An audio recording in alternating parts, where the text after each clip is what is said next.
morning to all of you. I'm so delighted to be here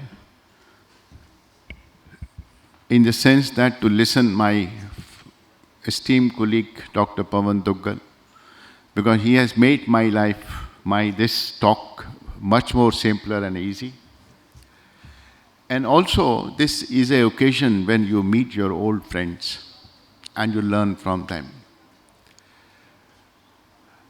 Friends, as I said, Dr. Duggal has made my task much more simpler.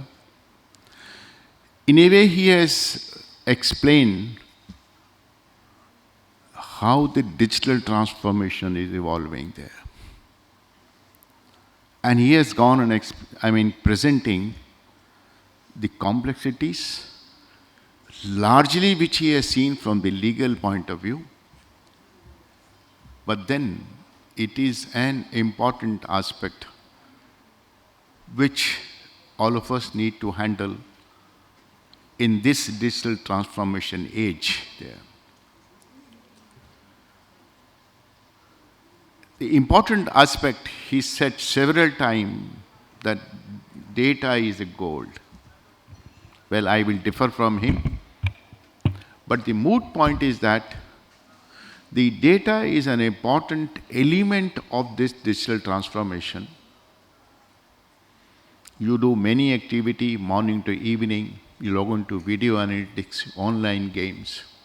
You go to any activity you go there. Internet browsing, making a phone call, it is a VoIP call today. Data is generated there. And in fact, if you look at there is a very close relationship between the data and the emerging technologies, what Dr. Duggal talked about it. These emerging technologies need data and data needs them also there. That's a very close kind of a connection between them is there. In 2010, the data generated worldwide was somewhere around 2 zettabyte. Zettabyte is 10 to the power 21 kind of a byte. In 2023, this level has gone up to almost 172 zettabyte. See, 272 zettabyte, and you can see zettabyte is where 10 to 21. That's a kind of a data is being generated because of these technologies and because the way we are hooked up on our devices. This entire world is nothing but an interconnected world where the devices are connecting together, some in India, some abroad, somewhere else, which we don't know. So how do we assess or how do we process the data? That's a larger question which we have.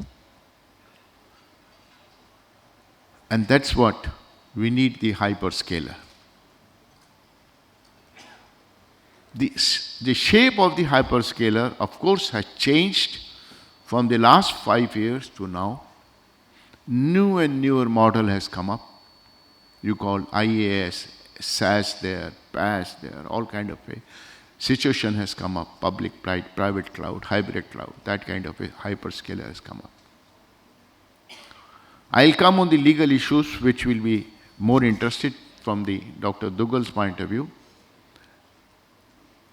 So hyperscaler has become an important and a critical infrastructure in today's world of the data and the emerging technologies. A lot of data need to be processed there. Some people may say that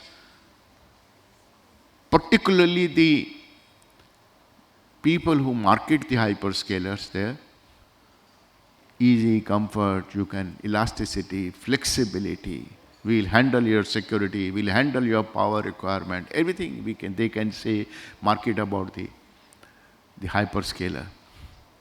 That's fine. But there are opportunities and there are challenges also for this hyperscaler environment. As of the December 2024, The approximately the total installed capacity of hyperscalers were about 1.2 gigawatt. Out of this, there are captive and there are third-party hyperscalers also. Look at the AWS or Azure entity. They have their both. They largely have the captive, but hyperscalers companies like Google as well as all of the three companies also have a third-party kind of a hyperscalers also. So broadly, the 1.2 gigawatt, about 800 megawatt is kind of a third party, and 300 or 350, touching that 400 is something the captive kind of a hyperscaler. Why I'm saying this factor is important when I said there are opportunities and there are challenges.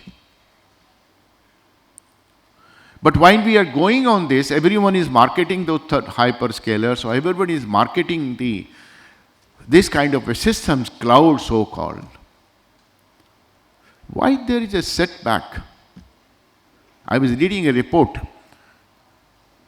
About 12% of the organizations has migrated to the cloud. And out of those 12%, about 41 or 40% of the companies have a dual kind of a hyperscalers. And there is often trend, do need a dual kind of a hyperscaler, the trend is now go for a public cloud and go for a private cloud also.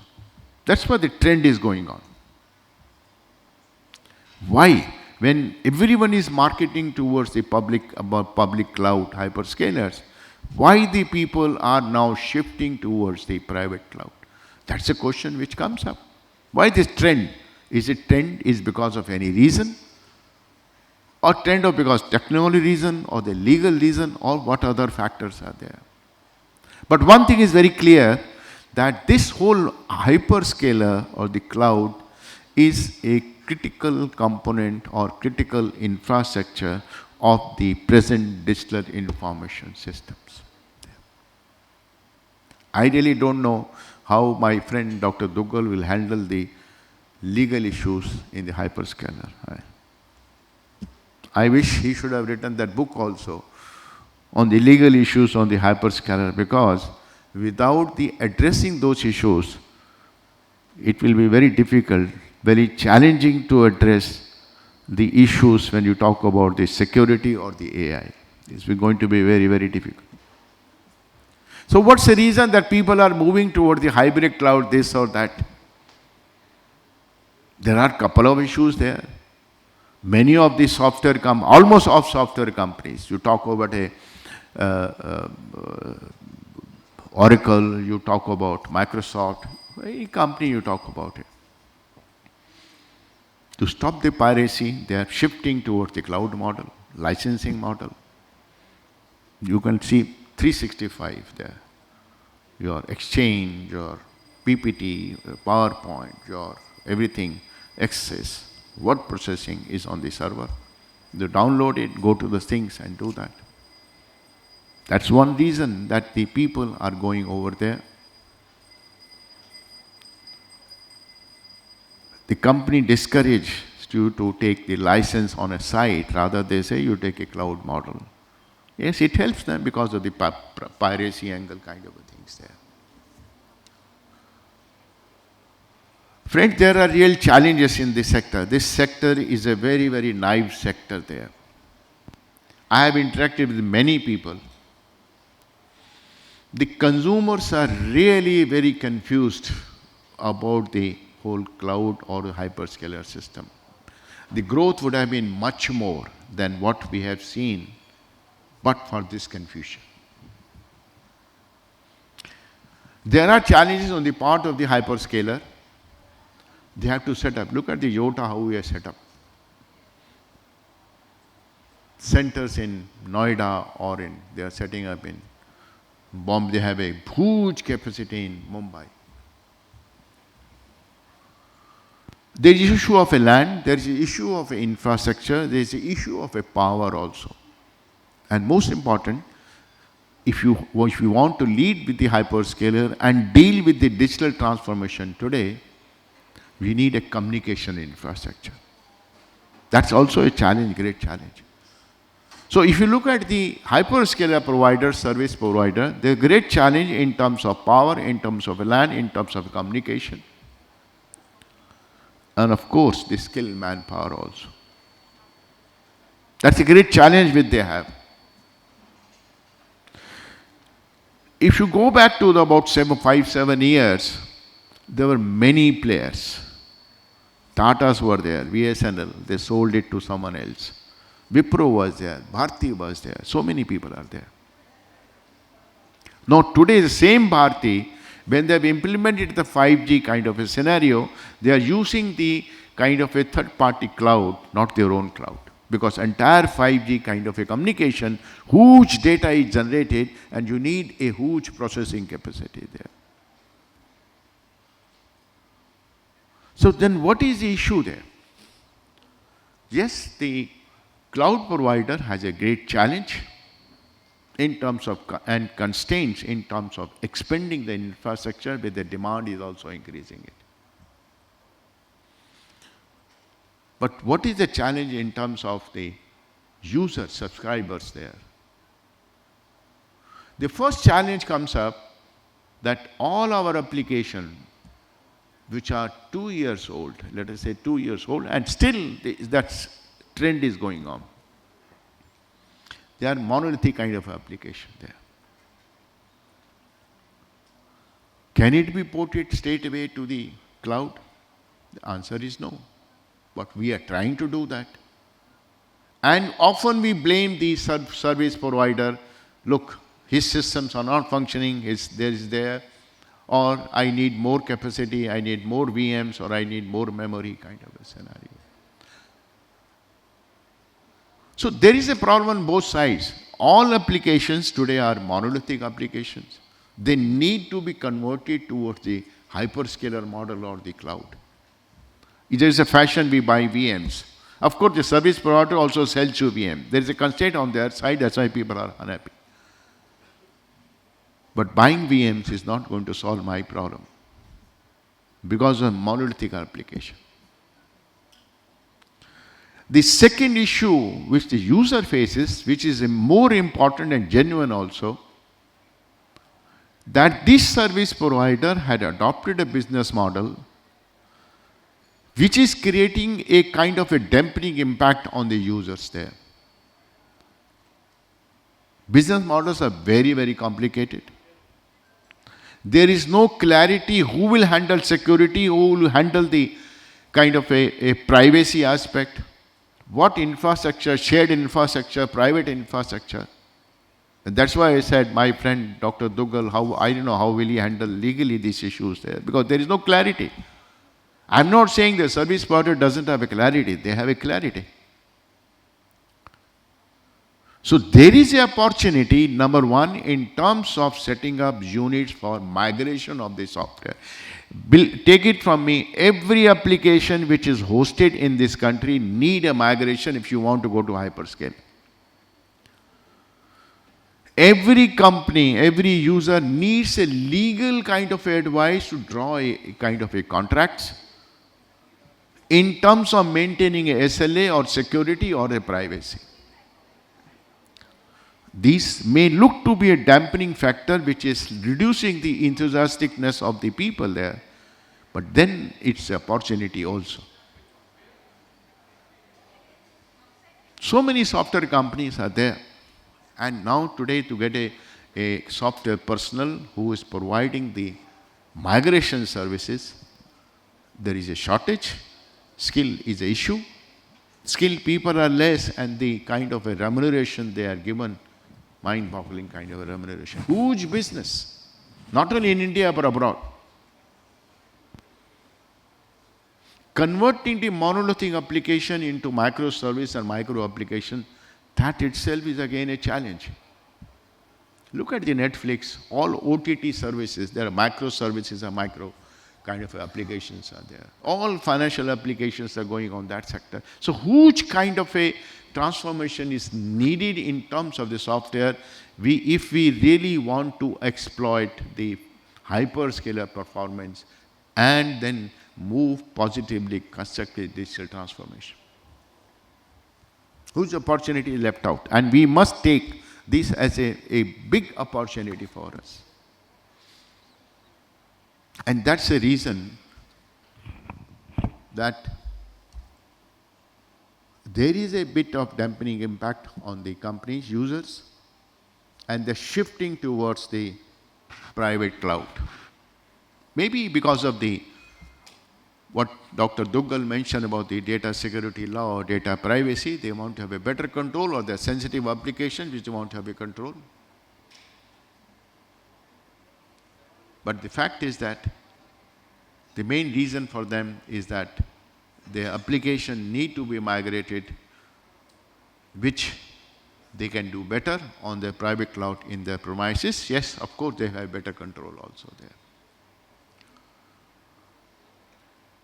So I think the whole issue is that the industry and the users, and the government will have to come forward if we really have to. This is a kind of a infrastructure which has to grow. And in between, we are also hearing the edge computing also. That will have a hit on the hyperscaler kind of a system. It may boost up also, it may hit some of the aspects of the hyperscaler. It's little far away till the time we improve our communication infrastructure. So the right time is there. It will boost up the productivity, efficiency, opportunities, and reduces the challenges if we have some standards, if the government and the service provider work together to draw some basic guidelines, draw some SLA contracts, and also enable the users to understand the business model. I'm sure all of you who have been handling the cloud, dealing with the cloud service provider, I'm talking about the users, you will find a big challenge to understand the business model of a service provider. It's for the service provider also to make that as a simple to understand. Otherwise, we are going to be a backward. As we have said, people are now started moving to the private data center in their own way. That's way, but that is not going to solve the problem because of the data volumes there. Now, if we make those guidelines and standards, certainly it will make the task of lawyers, luminary lawyers like Dr. Duggal, much more easier to give the advice. And that's the need of the time, an essence of the time. Since we are growing, we expect this entire hyperscaler capacity to increase to almost 2.5 gigawatt in next 2-3 years. From 1.2 to 2.5 gigawatt, double the capacity we expect.